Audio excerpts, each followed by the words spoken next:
This week on Engage the Sage.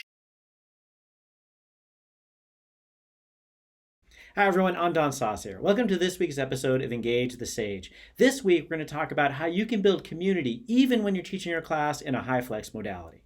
So many of us have been dealing with a lot of challenges over the last year with the COVID-19 pandemic. And one of the challenges we've had is how do we build community across a lot of different course modalities? You might be teaching face-to-face, you might be teaching all the way online, or you might be teaching kind of a blended technique, a high flex technique, a hybrid technique. And what we're going to talk to you about today are some of the lessons that we've learned to increase the feelings of community in your class across any modality. During COVID-19, I've taught a number of my classes in a high flex modality. And what that means is that I have students in class with me, but I also have students who are tuning in at the same time. They're attending synchronously over Zoom. When I have students in class with me and also at home on Zoom, this creates some challenges for me. And one of the biggest challenges that I've had is to get my class to be a community in which we're connected to each other. So what I'm going to share with you now are some of the ways that I've learned, because I've done some things that worked and some things that didn't. But I'm going to show you some things that I've learned to help create community in your high flex classroom. We have 6 recommendations that I'm going to share with you today about how you can develop community in your high flex classes. My first recommendation is to walk your students through what your expectations are going to be in your high flex classroom. These expectations will include how they're going to sign into the class if they're coming in on Zoom or on Canvas or whatever learning management system that you're using, where they're going to sit in class if they're coming in face-to-face, mask policies and all of that.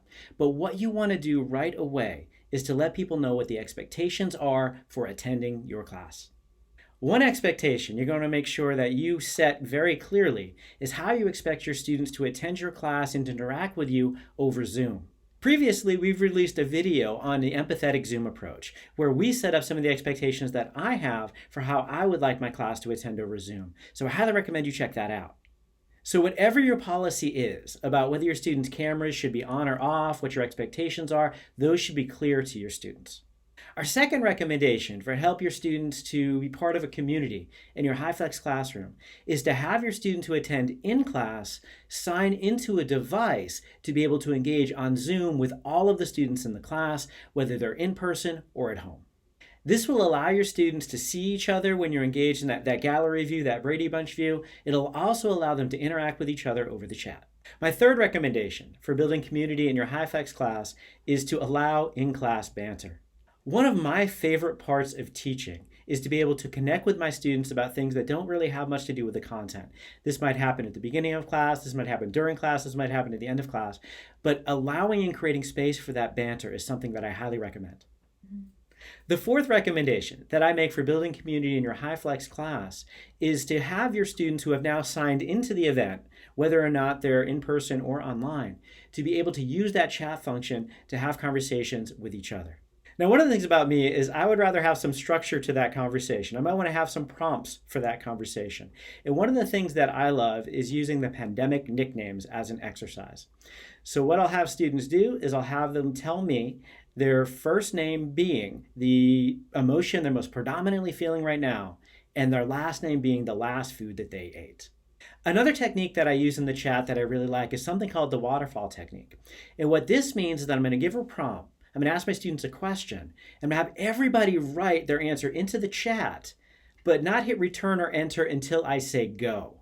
And what will happen is all of their responses will waterfall into the chat, and you'll get to see them all at once, and they'll get to see each other's responses all at once. The fifth recommendation that I'm going to make for building community in your high flex class is to make sure that you engage with the students who are not there in person. I recommend that you make sure you engage with those students who are attending at home so that they know that they are a valuable part of that learning experience, and that even though they're not there in the classroom with you, you are still there to teach and learn with them. A couple things you can do. You can make sure that you welcome them. You can make sure you say hi to them. You can use their names, and you can just let them know that you're interested in their experience. Ask them if they can hear you. Ask if they can see the slides when you share your PowerPoint. Let them know that their experience is meaningful and important to you as the instructor. Another thing you can make sure that you're doing to let your students at home know that they're important to you and that their learning is important to you is to repeat the things that happen in class that they might not be able to hear. So repeat the questions and comments of the students in class so the students at home can hear them too. My sixth recommendation for how we can increase community in our HighFlex class is to use that gallery view, that Brady Bunch view, where you and everyone else can see all the other people attending the class on that given day.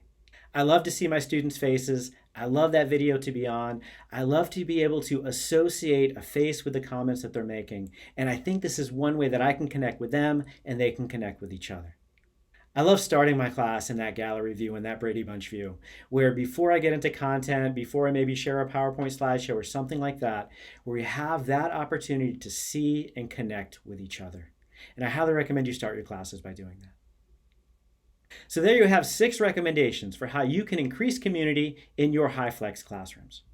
There's a number of reasons why you want to build this community. Number 1, more community is going to increase the engagement and is going to increase the learning in your class. Another big reason, this makes the entire experience more enjoyable and more engaging for you as the instructor as well as the students in your class. And as you've heard us say before, when you're more engaged when you're teaching the class, your students are more engaged when they're taking the class and learning in your class, and they're going to demonstrate their learning more successfully. This is the core of our trickle-down engagement model and the entire premise of Engage the Sage. So now you've heard some of our recommendations about how to build community in a HighFlex classroom. And I don't think these are things that only need to happen in a HighFlex classroom. But what I would love to see in the comments below are how you increase community in your classes of all modalities. Thank you for joining us this week on Engage the Sage. Please like, subscribe, sign up for notifications, and share us on social media. And we'll see you next time on Engage the Sage.